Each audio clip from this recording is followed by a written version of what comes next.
प्रभु यीशु मसीह के मधुर और पवित्र नाम में आपको मेरा प्यार भरा सलाम स्वीकार हो।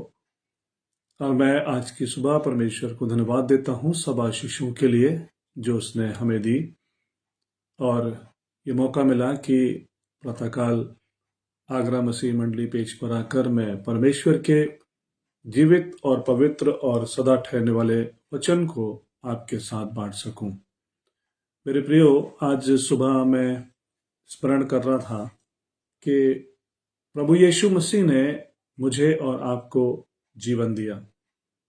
वो जीवन जो अनंत काल का जीवन है, वो जीवन जो स्वर्गीय राज का जीवन है, वो जीवन जो प्रभु यीशु मसीह के लहू और उसकी देह के द्वारा मुझे और आपको मिला है। अर्थात हम कह सकते हैं कि हमको एक नया जीवन मिला है। आज मुझे अपने आप से पूछते हुए, अपने जीवन का मूल्यांकन करते हुए इस निष्कर्ष पर पहुंचने की जरूरत है कि क्या सचमुच में मेरा जीवन प्रभु यीशु मसीह में एक नया जीवन है। इफिसियों की पत्री के 4 अध्याय में संत पौलुस ने जो मसीह में नया जीवन के विषय में बात कही है, वो मैं आज की सुबह मेरे लिए और आपके लिए सामने रखना चाहता हूं। और इफिसियो 4 उसका 17वें पद से और उसके 32वें पद तक मैं हम सबके लिए पढ़ूंगा। लिखा है, इसलिए मैं ये कहता हूं और प्रभु में आग्रह करता हूं कि जैसे अन्य जातीय लोग अपने मन की अनर्थ रीति पर चलते हैं, तुम अब से फिर ऐसे न चलो, क्योंकि उनकी बुद्धि अंधेरी हो गई है और उस अज्ञानता के कारण जो उनमें है और उनके मन की कठोरता के कारण वे परमेश्वर के जीवन से अलग किए हुए हैं, और वे सुन होकर लुचपन में लग गए हैं कि सब प्रकार के गंदे काम लालसा से किया करें।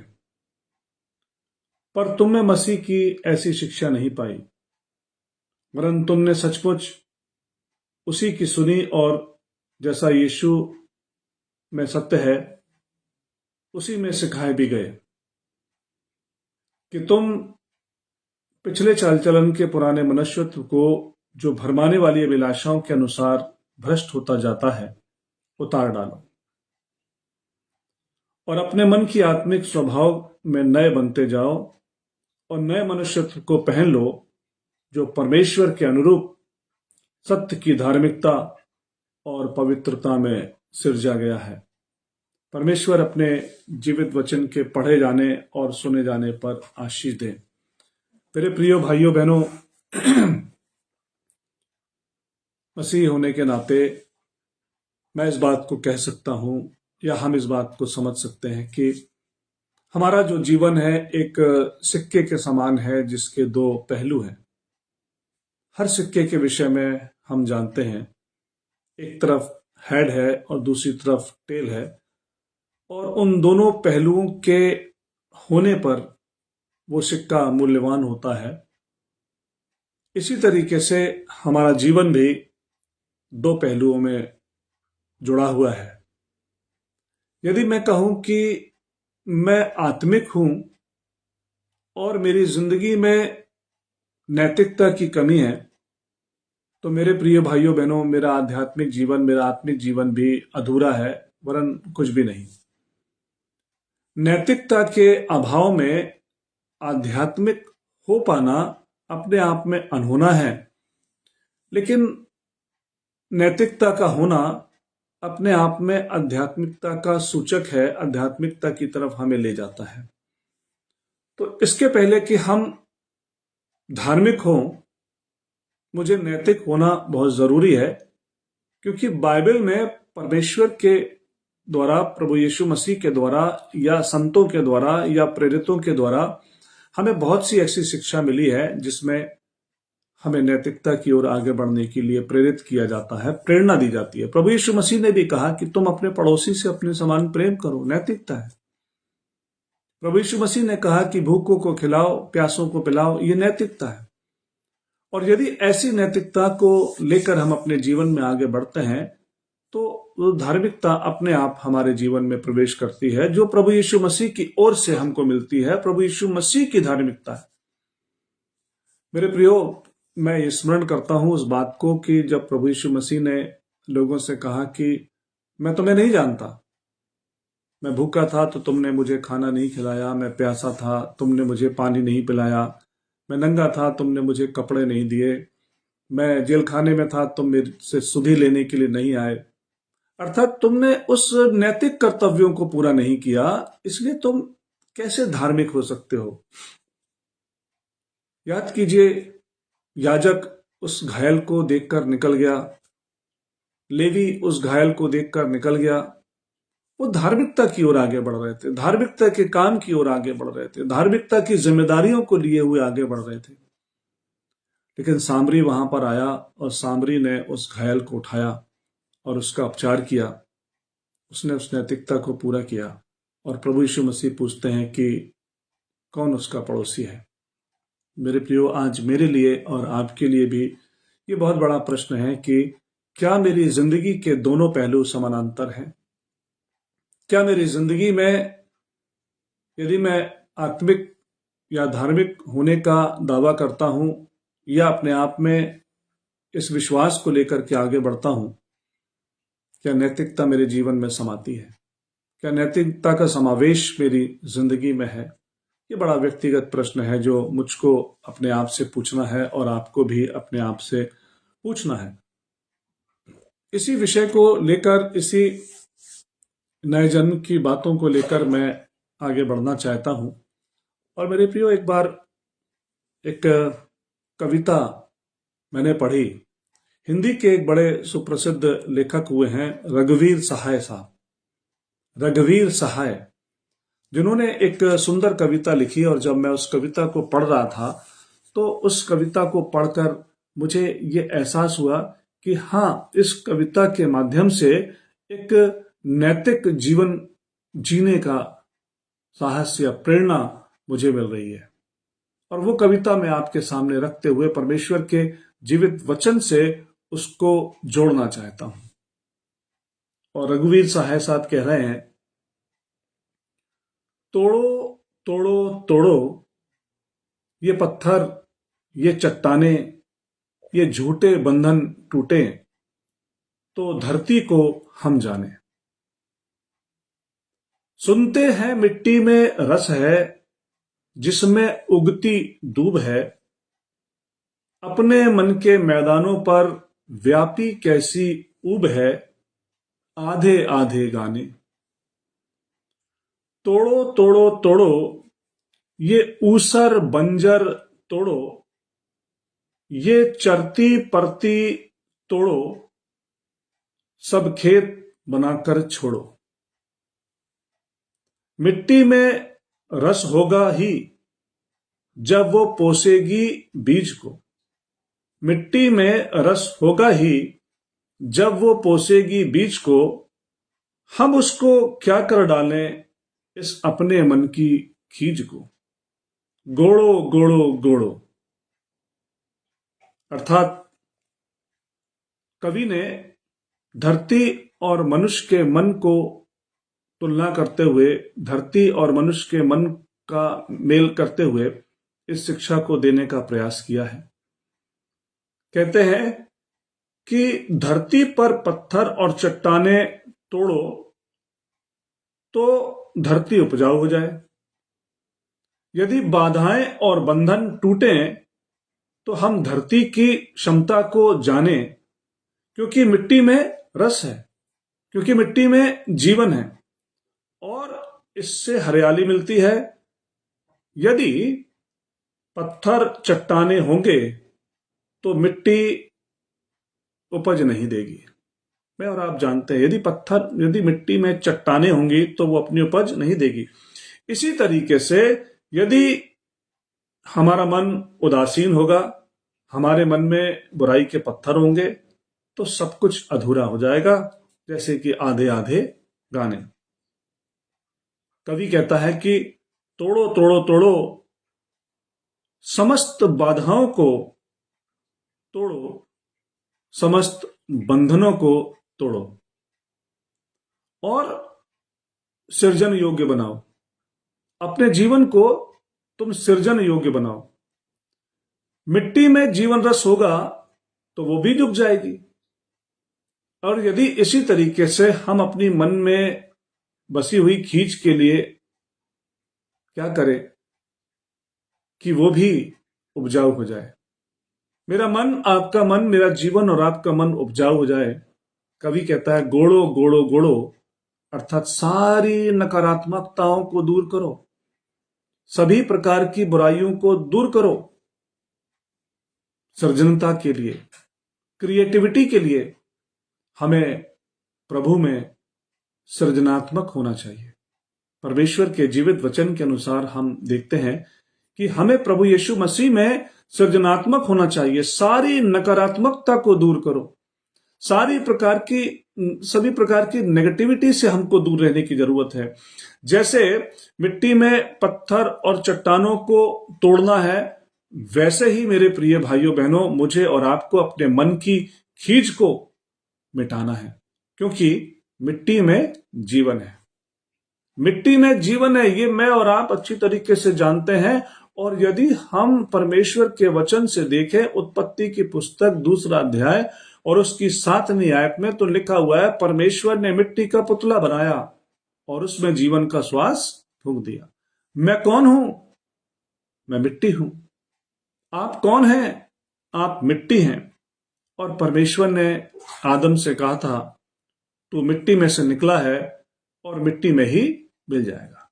मेरे प्रियो, मैं और आप मिट्टी हैं, मिट्टी के बने हुए हैं और मिट्टी में मिल जाएंगे।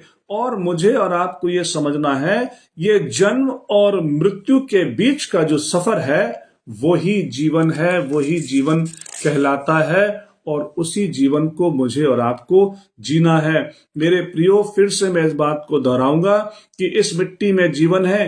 क्या मेरा जीवन सृजनात्मक है? क्या मेरा जीवन सृजनात्मकता से भरा हुआ है? आज मुझे अपने आप से पूछने की जरूरत है। क्या उगता है मेरे जीवन से? क्या मिलता है लोगों को मेरे जीवन से? आज बड़ा प्रश्न है। कुछ प्रश्न हैं जो मुझे और आपको अपने आप से पूछने की जरूरत है, जो मैं आपके सामने रखना चाहता हूं। पहला प्रश्न, मैं कौन हूं? मैं कौन हूं? दूसरी बात, मेरे अंदर क्या है? तीसरी बात, मेरा जीवन क्या है? मैं कौन हूं? मेरे अंदर क्या है? मेरा जीवन क्या है? आइए परमेश्वर के जीवित वचन से देखते हैं कि मैं और आप कौन हैं। यदि हम अपने आप में कहें, स्वयं में होकर कहें कि मैं कुछ हूं, मैं कुछ हूं, आई एम समबडी, तो स्मरण रखिए, परमेश्वर की दृष्टि में मैं कुछ भी नहीं। परमेश्वर की दृष्टि में इस सोच के साथ मैं कुछ भी नहीं। लेकिन यदि मैं प्रभु यीशु मसीह में होकर के सोचता हूं, प्रभु यीशु मसीह में समर्पित होकर सोचता हूं, प्रभु यीशु मसीह की दया में होकर के सोचता हूं, तो परमेश्वर का वचन मुझे और आपको आशीषित बनाता है। और तब मैं कौन हूं का उत्तर यह मिलता है यूहन्ना रचित सुसमाचार के 1 अध्याय की 12वीं आयत के अनुसार कि मैं और आप परमेश्वर की संतान हैं। क्योंकि लिखा है, जिसने उस पर विश्वास किया उसने उन्हें परमेश्वर की संतान होने का अधिकार दिया। मेरे प्रियो, प्रभु यीशु मसीह पर विश्वास लाने के द्वारा मुझे और आपको परमेश्वर की संतान होने का अधिकार दिया है।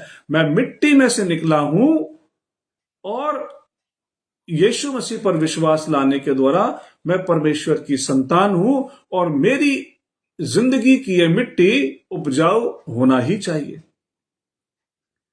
मैं परमेश्वर की संतान हूं। दूसरी बात, यदि मैं देखूं 1 पतरस 2 अध्याय और उसकी 9वीं आयत के अनुसार, तो पतरस पवित्र आत्मा की प्रेरणा में कहते हैं कि तुम चुना हुआ वंश, राजपदधारी, याजकों का समाज, पवित्र लोग और परमेश्वर की निज प्रजा हो। कितनी बड़ी उपाधि मुझको और आपको मिली है। यदि यीशु मसीह में होकर, यीशु मसीह की दीनता में होकर, यीशु मसीह की नम्रता में होकर, यीशु मसीह के प्रेम में होकर, यीशु मसीह में समर्पित होकर मैं सोचता हूं, तो मैं चुना हुआ वंश, राजपदधारी, याजकों का समाज, पवित्र लोग और परमेश्वर की प्रजा में शामिल हूं। मेरे प्रिय भाइयों बहनों, पहला कुरिन्थियों और उसका 3रा अध्याय और उसकी 16वीं आयत मुझे और आपको बताती है कि तुम परमेश्वर का मंदिर हो और परमेश्वर का आत्मा मेरे अंदर वास करता है। इस मिट्टी के पुतले में परमेश्वर ने अपने आत्मा को रखा है। यदि अपन मत्ती रचित सुसमाचार के 5वें अध्याय की 14वीं आयत के अनुसार देखें तो प्रभु यीशु मसीह कहते हैं, तुम जगत की ज्योति हो। आप जगत की ज्योति हैं, मैं जगत की ज्योति हूं यदि मैं प्रभु यीशु मसीह में होकर के सोचता और आगे बढ़ता हूं। मैं कौन हूं? मैं परमेश्वर की संतान हूं। मैं राजपदधारी, याजकों का समाज, पवित्र लोग, परमेश्वर की निज प्रजा हूं। मैं परमेश्वर का मंदिर हूं। मैं जगत की ज्योति हूं यदि प्रभु यीशु मसीह में होकर के सोचता हूं तो।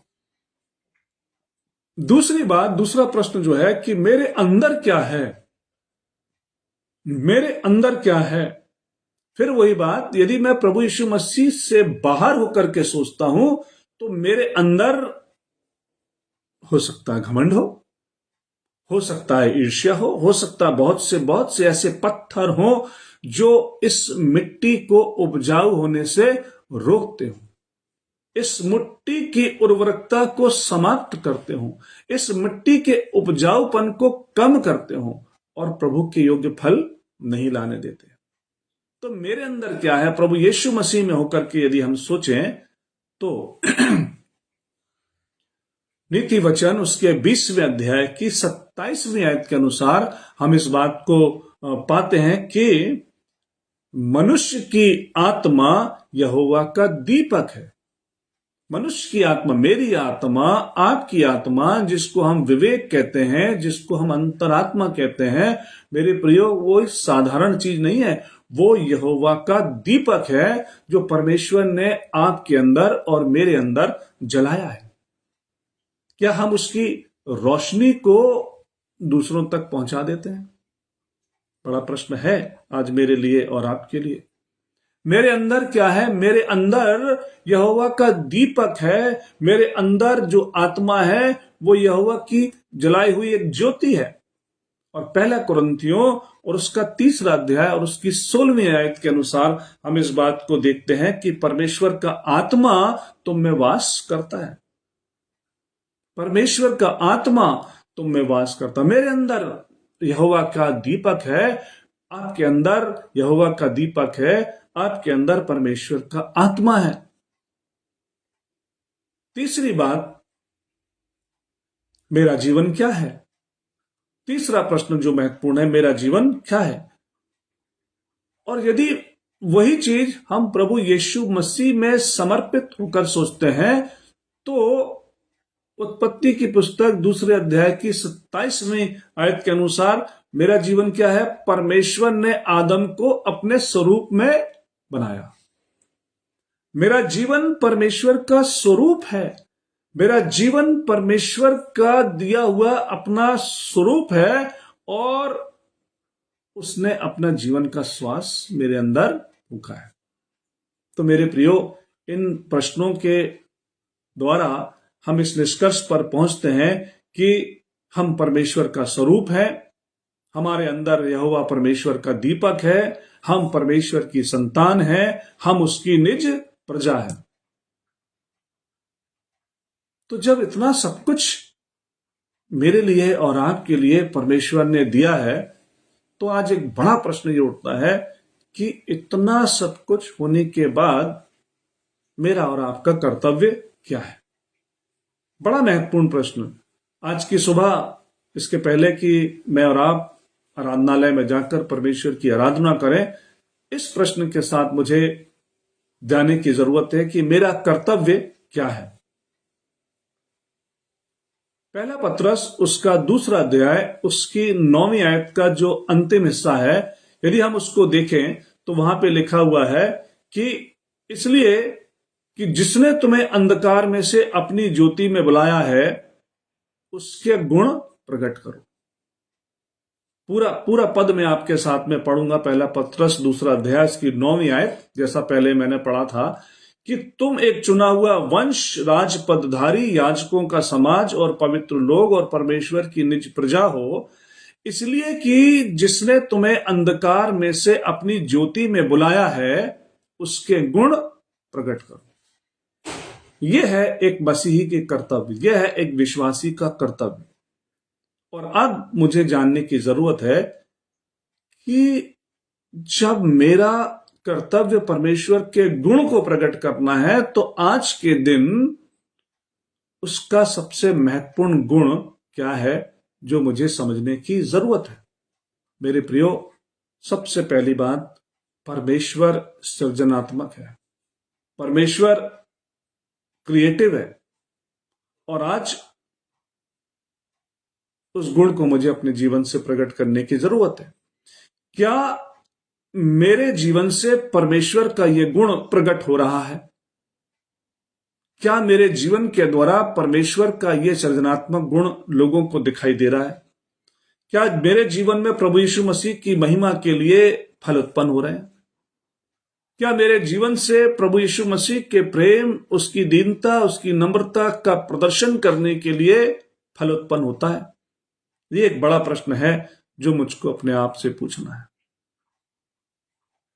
तोड़ो तोड़ो तोड़ो ये पत्थर, ये चट्टाने तोड़ो, गोड़ो गोड़ो गोड़ो अपने मन को गोड़ो, ताकि मेरा जीवन जो मिट्टी है, जिसमें जो प्रभु ने अपना बीज अर्थात आत्मा रखा है, वो फलवंत हो जाए। मेरे प्रियो, गलतियों की पत्री 5वां अध्याय की 22वीं आयत में लिखा हुआ है कि प्रेम, आनंद, मेल, धीरज, कृपा, भलाई, विश्वास, नम्रता और संयम। प्रश्न स्वयं से ही पूछना चाहिए, प्रश्न अपने आप से पूछना चाहिए। यदि मेरे अंदर परमेश्वर के द्वारा दिए गए उस बीज अर्थात उस दीपक अर्थात उस आत्मा के फल नहीं उगते, तो ये विचारणीय बात है, ये विचारणीय बात है। मैं मिट्टी हूं, मैं मिट्टी हूं, मेरे अंदर परमेश्वर ने बीज रखा है। क्या ये मिट्टी उस बीज को फलवंत करती है? ये बड़ा प्रश्न है जो समझने का और उसके अनुसार करने का कर्तव्य मेरा और आपका होना चाहिए। अगर मेरी जिंदगी से प्रेम, आनंद, मेल, धीरज, कृपा, भलाई, विश्वास, नम्रता और संयम जैसा फल नहीं उगता है, तो मुझे मेरे मन की भूमि को गोड़ना है, मेरे मन की भूमि के पत्थरों को तोड़ना होगा, मुझे मेरे जीवन को उपजाऊ बनाने की जरूरत होगी। मेरे प्रियो, आज मैं कुछ बातें आपके सामने रखना चाहता हूं जिसको हम ध्यान से सुने। देखिए, पहली बात, जब तक मेरे जीवन में आत्मा का फल नहीं, मेरी मसीहत में कोई बल नहीं। इसलिए बहुत जरूरी है कि पवित्र आत्मा के प्रभाव से अपने मन की बुराइयों को तोड़ो तोड़ो तोड़ो। ये क्रोध, ये ईर्ष्या, ये झूठ, झगड़ा, नफरत, घमंड, ठट्टा, असंयम, कड़वापन, फूट, विधर्म, कलह, निंदा, बैरभाव, ये सारे पत्थरों को तोड़ो। ये सारे पत्थरों को तोड़कर अपनी जिंदगी से अलग करो। परमेश्वर का वचन कहता है तब तुम्हारे जीवन की मिट्टी उपजाऊ हो जाएगी और जो बीज आत्मा का तुम्हारे अंदर है वो फलवंत होगा और लोगों को मिलेगा प्रेम, आनंद, मेल, धीरज, कृपा, भलाई, विश्वास, नम्रता और संयम। मेरे प्रियो, मेरे परमेश्वर का, मेरे प्रभु यीशु मसीह का जो गुण सृजनात्मकता का है वो मेरे अंदर दिखाई देना चाहिए। हम सृजक परमेश्वर की सबसे बेहतरीन रचना है, हम उसका स्वरूप है। पर आज मेरे लिए ये चुनौती है कि प्रभु यीशु मसीह मेरी जिंदगी से, आपकी जिंदगी से फल चाहता है। स्मरण कीजिए मरकुस रचित सुसमाचार के 11वें अध्याय में और 12 से 14 आयत तक लिखा है कि जब प्रभु यीशु मसीह यरूशलेम को जा रहे थे तो मुझे एक पेड़ दिखा, अंजीर का पेड़। और प्रभु ये सोचकर कि क्या जाने उसमें फल हो, अपनी भूख को मिटाने के लिए उसके पास पहुंचे और देखा कि उसमें कोई फल नहीं है। प्रभु ने कहा, आज से तुझमें कोई फल ना लगे, तेरा फल कोई ना खाने पाए। और वो पेड़ सूख गया। फल का समय नहीं था, प्रभु फल ढूंढ रहे हैं। आज मेरे प्रिय भाइयों बहनों, प्रभु यीशु मसीह ने हमारे लिए इस बात को प्रकट किया है कि वो अपने लोगों में हर समय हर पल फल चाहता है। कोई सीजनल नहीं है, कोई मौसमी फल की बात नहीं है।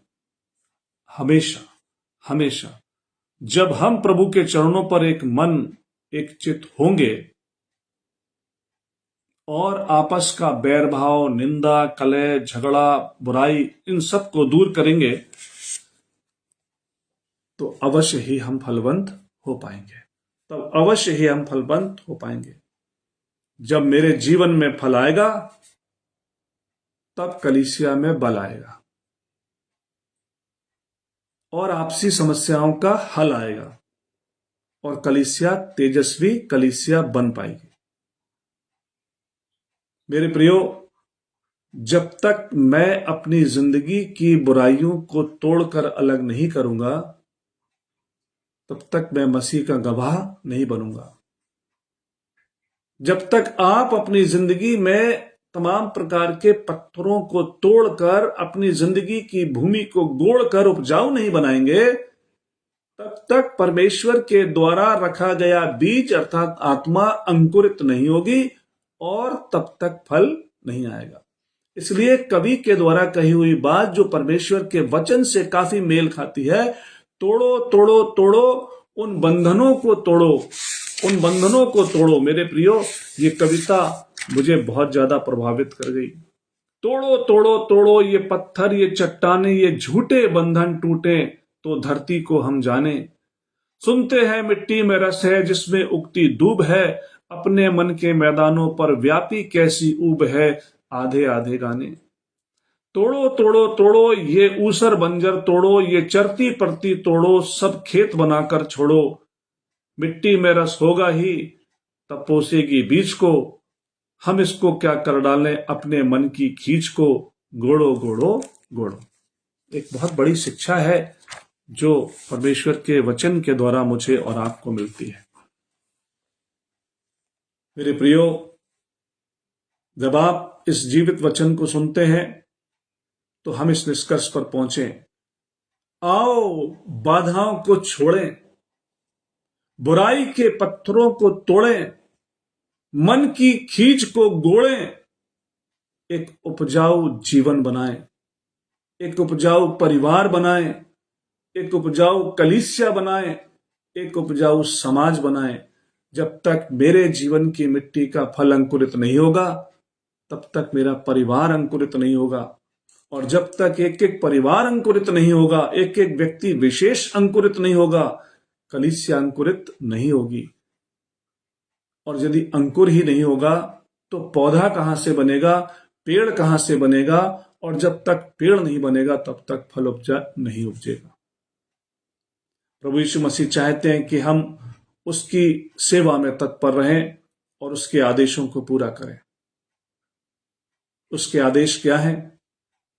प्रभु यीशु मसीह ने अपनी सेवकाई में अपने लोगों के माध्यम से कुछ आदेश मुझ तक और आप तक पहुंचाए हैं। प्रभु कहते हैं, जैसा मैंने तुमसे प्रेम किया है वैसा ही तुम भी एक दूसरे से प्रेम करो, अपने पड़ोसी से अपने समान प्रेम करो। क्या आज मैं अपने मन के फलों के द्वारा अपने प्रभु के इस सृजनात्मक गुण को प्रकट कर रहा हूं? ये बड़ा प्रश्न है मेरे प्रियो, जो मुझे अपने आप से पूछना है। हम आत्मिक नहीं हो सकते जब तक हम नैतिक ना हो जाएं। आत्मिकता का दावा करना मेरे लिए एक झूठी कहानी होगी। आत्मिकता का दावा करना मेरे लिए एक बड़ा भ्रम होगा, जब तक मैं प्रभु की आज्ञाओं को पूरा करते हुए नैतिक ना बन जाऊं। याजक की धार्मिकता का भ्रम झूठा है, लेवी की धार्मिकता भ्रमित है, सामरी नैतिक है, और वो नैतिक होने के कारण प्रभु यीशु मसीह की दृष्टि में आत्मिक है और सच्चा पड़ोसी होने का श्रेय प्राप्त करता है और प्रभु यीशु मसीह के साथ स्वर्गीय राज में प्रवेश प्राप्त करता है। आज मुझे और आपको अपने आप से पूछना है।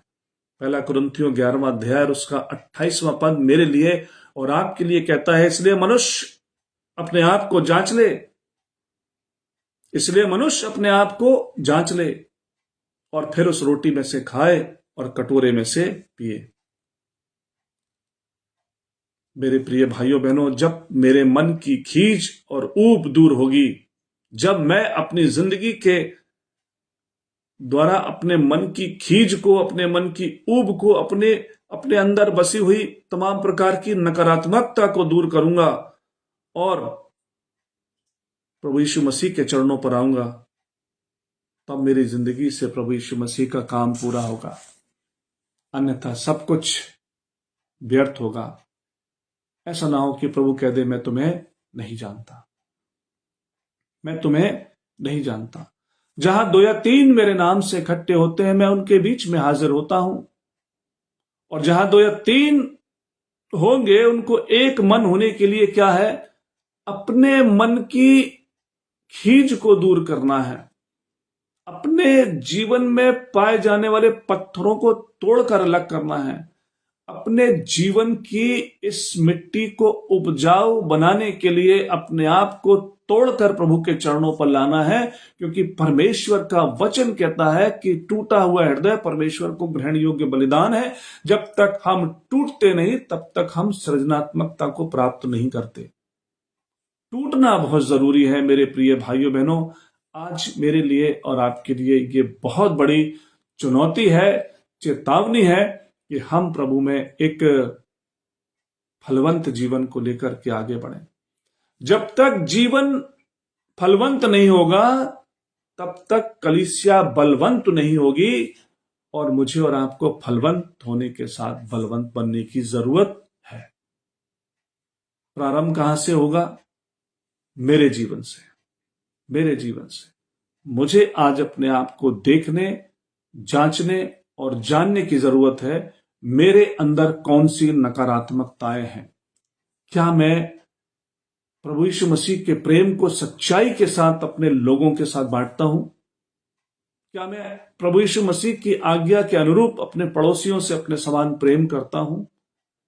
बाइबल को पढ़ना, परमेश्वर की आराधना करना, परमेश्वर की महिमा स्तुति के गीत गाना, संदेश को प्रचार करना, सब अपने आप में बहुत अच्छी बातें हैं, लेकिन जब तक सिक्के का दोनों पहलू समानांतर ना हो, साथ ना हो, तब तक सिक्का अधूरा है। उसी तरीके से जब तक मेरे जीवन में नैतिकता और आत्मिकता ना हो, वो अपने आप में अधूरा है। नैतिकता ही आध्यात्मिकता की ओर आगे बढ़ती है। यदि आध्यात्मिकता में नैतिकता नहीं, तो जीवन जीवन नहीं। मैं भूखा था, फिर से दोहराऊंगा इस बात को, तुमने मुझे खाना नहीं खिलाया, कोई नैतिकता नहीं। मैं प्यासा था, तुमने मुझे पानी नहीं। प्रभु, हमने तेरे नाम से बड़े बड़े काम किए। धार्मिकता का दावा, नैतिकता की अनुपस्थिति। प्रभु कहता, मैं तुम्हें नहीं जानता। मेरे प्रियो, परमेश्वर मुझ पर और आप पर दया करे, हम सबको अपने आशीषों से भरपूर करे। हम अपने जीवन के पत्थरों को तोड़कर अपनी जिंदगी की मिट्टी को उपजाऊ बनाए, ताकि जो परमेश्वर ने दीपक हमारे अंदर रखा है, जो आत्मा हमारे अंदर रखी है, अर्थात जो बीज हमारे अंदर रखा है, वो प्रभु की महिमा के लिए फलवंत हो और उस फल से बहुत से लोगों को आशीष मिले। परमेश्वर हम में से प्रत्येक पर दया करे, अपनी आशीष दे। धन्यवाद। जय मसीह की। आइए दुआ करें। प्रभु, हम पर दया कर, यीशु हम पर दया कर, हमें अपनी महिमा के लिए नया बना दे। हर एक पर दया कर, अपनी महिमा के लिए ले चल। आज की सुबह आत्मा और सच्चाई से आपकी आराधना करें।